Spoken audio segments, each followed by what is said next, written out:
going to choose your country over your party. So can you please take your job more seriously, Senator? I would really appreciate it. We would all appreciate it.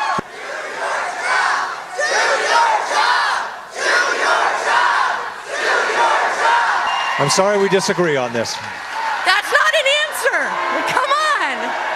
Shame on you. Shame on you. Republican Senator Jeff Flake feeling the heat, shall we say, in Arizona last night as a town hall turns into a ruckus. The Arizona Republic reporting that the DNC emailed its supporters in the state, urging them to, and I quote, go get in Jeff Flake's grill.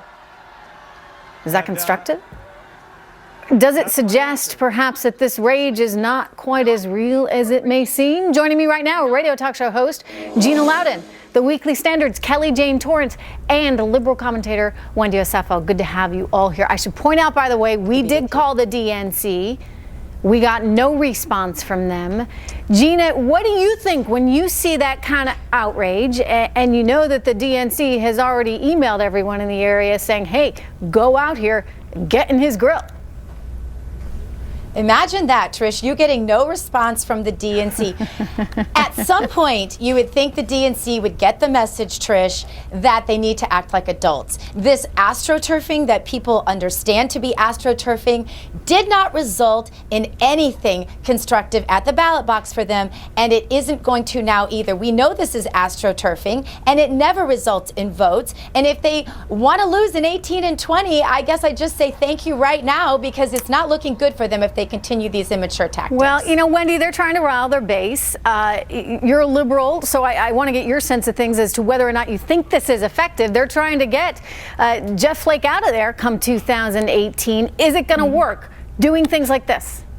Well, to be honest, first of all, my hat's off to Senator Flake for even going into the war zone when so many in the GOP have chosen to have office hours or to have phone conversations. But for me, it's not necessarily the means, it's really the ends. And while there are definitely some pivots that could be made with this strategy, at the end of the day, it does not negate what the message is. The message is that the people want some change. Whether this will result in any effective strategy change, that's yet to be seen. Yeah, but, you know, I mean, come on, if these are hired hands out there or just, you know, plants pretending they want change, I don't know if that's as effective as people that really actually feel it and want it, Wendy. Yeah, but again, that doesn't negate this, and I don't want the narrative to now be turned to say, oh, are these people, or is the anger real? No, the anger is real. The feeling for a change is definitely real. However, the strategy, again, may need some pivots, but again, that does not negate the fact that people want to see some change, and, and we're going to see that in 18 and 20. Kelly Jane, I don't know as we will see change in the way of the strategy itself. I mean, isn't this kind of what we've seen from the left? Isn't this their MO?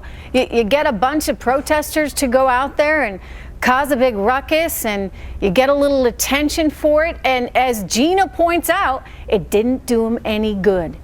Well, and you can tell it was orchestrated by the fact that the people at the town hall overwhelmingly support Obamacare. But if you look at polls, the country at large does not. And in fact, they do want change. Only 26% of Americans in a recent poll said they don't want any changes to Obamacare. Well, the people at that town hall, they want to keep Obamacare just as it is. Now, is this an effective strategy? I don't know if it'll get anything done, but I will tell you this. It's certainly getting liberals and progressives in the media. You know, Donald Trump, ever since he announced his candidacy, has dominated the media, and he still does as president. So liberals, progressives are looking for new ways to get on, and everyone loves drama, I don't so know this certainly works. It's so new. I mean, Gina, they've been doing this all along. I mean, think of all the protests at the Donald Trump rallies. You know, think of, and we know that some of those people were actually planted. I mean, this is right out of the playbook, and it doesn't really change what people are actually feeling.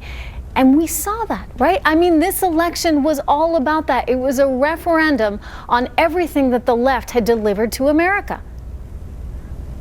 And Wendy makes a great point, actually. If you want to look at outcomes, the outcome of people acting like this is only going to be less communication one-on-one with our elected representatives. I don't think that's an outcome that Republicans or Democrats want to elicit. Furthermore, the people calling for get up in your grill, while it may sound cute and gangster, is talking to these young people who have already demonstrated they're not altogether rational. If you're going to go parade around Washington, D.C. in the streets dressed as female genitalia, I'm not sure how safe it is to be telling some of these people who may not be thinking so rationally and are in an emotional state from their loss to get up in the grill of anybody. So I don't see where the productivity is in this, except for I think it'll bode well for Republicans in the long term. Perhaps. All right. Good to see all you guys. Thank you so much.